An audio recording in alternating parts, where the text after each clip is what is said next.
د یوې مور ارمان، د یو ځوان شهادت او د یوې کوچنۍ خور په خپل ورور پسې خپل ژوند ورکول. په مدینه منوره کې د ابو قدامه شامی په نوم یو بزرګ مجاهد و. الله تعالی د هغه په زړه کې د رومیانو خلاف د جهاد کول ولوله ډېره زیاته پیدا کړې وه. یوه ورځ هغه په مسجد نبوي کې ناست و، د خپلو ملګرو سره یې خبرې کولې. د ده یوه ملګري وویل: ای ابو قدامه، نن خو ته د جهاد یوه عجیبه کیسه راته وکړه.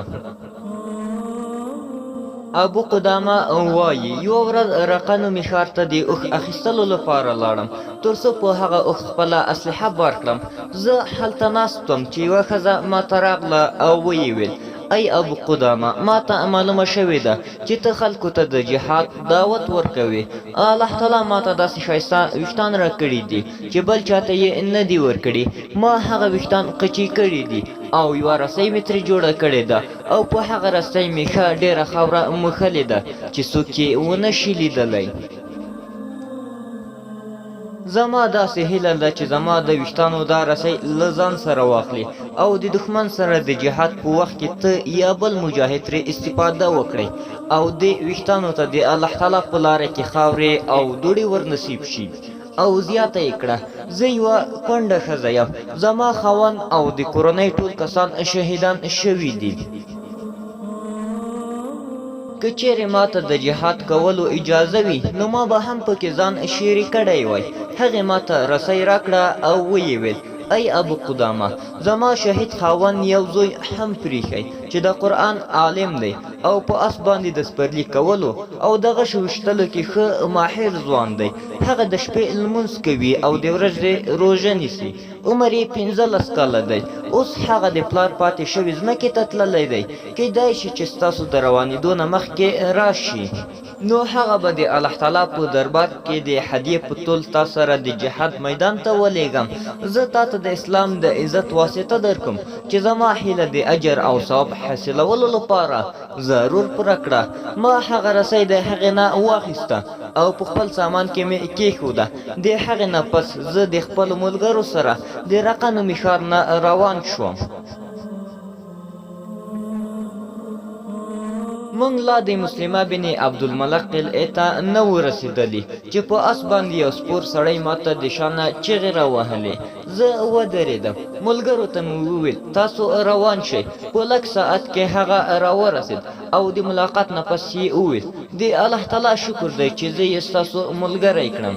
ما ورته وویل: ای عزیزه، د خپل مخ نه د دسمال لرې کړه چې زه تا ووینم او فیصله وکړم چې په تا باندې جهاد لازم دی که نه. هغه چې مخ ښکاره کړ نو د 14مې سپوږمۍ په شان قوي او ښایسته ځوان و. ما وویل: زویه، ستا پلار ژوندی دی؟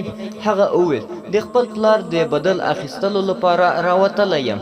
پلار مې د الله تعالی په لاره کې شهید شوی دی. زه هم امید لرم چې الله تعالی ما هم د خپل پلار په شان قبول کړي. ما ورته وویل: زویه، ستا مور ژوندی ده؟ هغه وویل: هو، ژوندی ده. ما وویل: لاړ شه، د هغې نه اجازه واخله. که چیرې اجازه درکړه نو راشه، که نه وي د هغه خدمت کوه، ځکه چې جنت د تورو تر سوري او د مرغانو تر قدمونو لاندې دی. هغه ځوان وویل: ای ابو قدامه، تا زه ونه پېژندلم. زه د هغې ښځې زوی یم چا چې تا ته د خپلو ویښتانو رسۍ درکړې ده. زه به انشاءالله شهید زوی د شهید جوړېږم. زه تا ته د الله تعالی واسطه درکوم چې ته ما د جهاد نه مه محروموه. ما قرآن مجید یاد کړی او د خوږ نبي د سنتو علم یې هم حاصل کړی دی، بلکې زموږ په سیمه کې زما نه وروسته بل څوک په آس سپرلي کول والا نشته. ځوان زیاته کړه: ته زما عمر ته مه ګوره. زما مور ماته قسم را کړی دی چې زه به هغه ته بیرته نه ورګرځم او هغې ماته ویلي دي چې ای خوږه زویه، د کافرانو سره ښه په کلکه وجنګېږه او خپل ځان الله تعالی ته وړاندې کړه او د خپل پلار او ماماګانو سره په جنت کې د لیدلو کوشش وکړه. که چیرې الله تعالی تا ته شهادت درکړ نو د قیامت په ورځ به زما شفاعت کوي، ځکه ماته معلومه شوې ده چې شهید به د 70 کسو تاسو د خپلو او خپلوانو شفاعت کوي. بیا مور زه کلک ونیولم او مخ یې اسمان ته پورته کړ او ویې ویل یا الله دا زما د زړه ټوټه زه یې تا ته سپارم او ته یې خپل پلار ته ورسوې. ابو قدامه وایي ما چې دا خبرې واورېدې ما ته ژړا راغله. هغه ځوان وویل ای ابو قدامه ته ولې ژاړې؟ که چیرې زما په ماشوموالي ژاړې، که چیرې زما څخه د کم عمر کس هم د الله تعالی نافرماني وکړي نو هغه ته به الله تعالی عذاب ورکړي. ما ورته وویل زه ستا په کم عمر باندې نه ژاړم، لیکن ستا د مور زړه ته سوچ وکړم نو ژاړم او په دې باندې ژاړم چې ستا د شهادت نه پس به په هغې باندې څه تېرېږي. په هر حال زموږ لښکر روان شو. ما به چې کله دغه ځوان ولید د الله تعالی له ذکر نه به نه غافله کېده او چې زموږ لښکر به روان و هغه به ښه اس چلونکی و او چې کله به موږ په یو ځای کې دمه شو هغه به زموږ خدمتګار جوړ شو.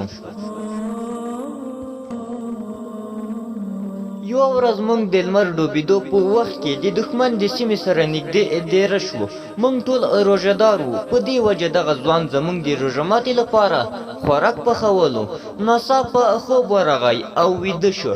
په خوب کې یې وخندل. کله چې راویښ شو ما ورته وویل زویه تا په خوب کې وخندل. هغه وویل ما خوب ولید. زه په یو نااشنا شین باغ کې یم. زه په هغه کې ګرځېدم چې ما د سپینو زرو یو محل ولید چې په هغه محل کې ملغلرې او جواهرات لګېدلي وو. د هغه محل دروازې باندې د سرو زرو پردې لګېدلې وې. ناڅاپه ما ولیدل چې یو څو پیغلې هغه پردې لرې کړي. د هغو پیغلو مخونه د سپینې سپوږمۍ په شان وو. هغوی ما ته کتل او ښه راغلاست یې راته وویل.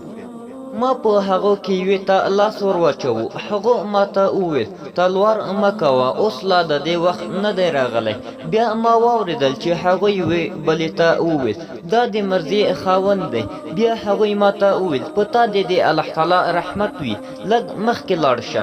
زه چې مخکې لاړم د هغه ځای په یوه سیمه کې یوه د سرو زرو کوټه یعنې خونه وه چې په هغه کې د شنو زمرودو یو کټ پروت و. د هغه پښې د سپینو زرو وې. په هغه کې یوه جنۍ نسته وه چې د هغه مخ د نور په شان ځلېده. که چیرې الله تعالی زما نظر مضبوط کړی نه وای نو هغې کوټې او د هغې جنۍ ښایست به زما عقل ختم کړی وای او زما سترګې به ړندې شوې وای. کله چې هغې پیغلې زه ولیدم نو ویې ویل په خیر راغلې ای د الله ولي ته زما یې او زه ستا یم. ما غوښتل هغې ته نږدې شم. هغې وویل صبر وکړه تلوار مه کوه زما او ستا ملاقات به سبا د ماسپښین د لمانځه په وخت کې کیږي. ابو قدامه وایي ما چې خوب واورېد ومې ویل زویه تا ډېر د خیر خوب لیدلی دی. د سبا د ماسپښین په وخت کې د جنګ اعلان وشو. په جنګ کې زموږ ټولو نه مخکې هغه ځوان حمله وکړه. دښمن یې قتل کړ او د دښمن په څپو کې منځته ورسېد. په دغه ورځ کې ډېر زیات مسلمانان شهیدان شول.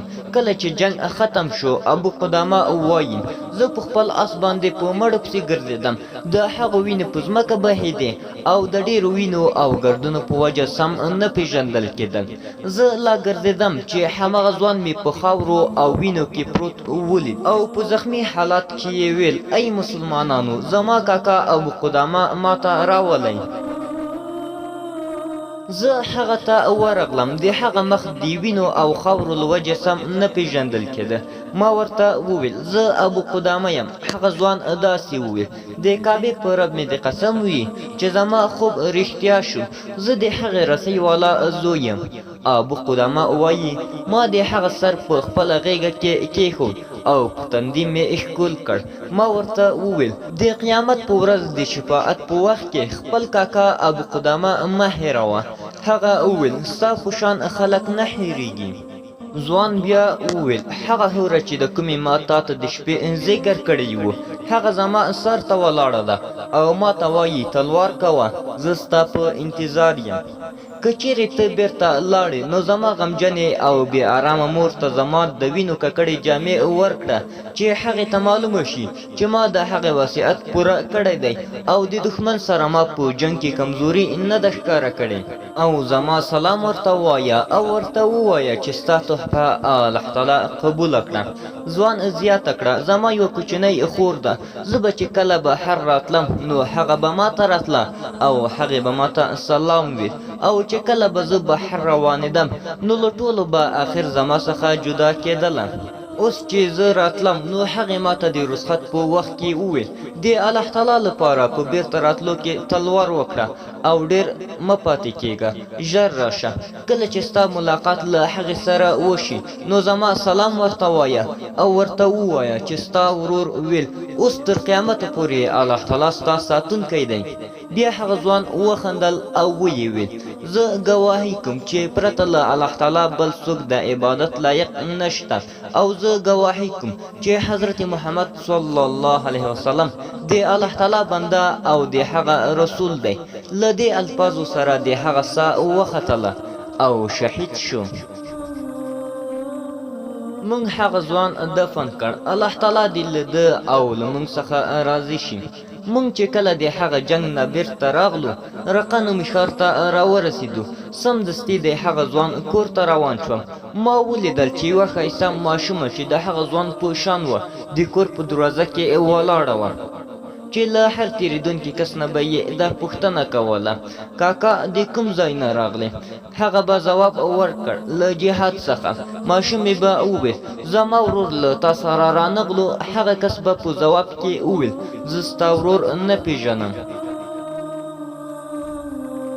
ابو قدامه وایي ما چې دا واورېدل ورغلم، له ما څخه یې هم دا پوښتنه وکړه کاکا له کوم ځای نه راغلی؟ ما ورته وویل له جهاد څخه. هغې وویل زما ورور له تا سره رانغی؟ دا یې وویل او په ژړا شوه او زیاته یې کړه څه وجه ده چې ټول خلک راځي او زما ورور نه راځي؟ د هغې دا خبره چې ما واورېده ما ته هم ژړا راغله، خو ما د ماشومې په خاطر ځان کلک کړ او ومې ویل د کور څښتن ته ووایه چې ابو قدامه راغلی دی. ښځې زما آواز واورېد، هغه ښځه راووته او ویې ویل ای ابو قدامه زیری دې راوړی که تعزیت ته راغلی یې؟ ما وویل ستا په خبره پوه نه شوم. هغې وویل که زما زوی بیرته راغلی وي نو بیا تعزیت دی او که شهید شوی وي نو بیا خوشخبري ده.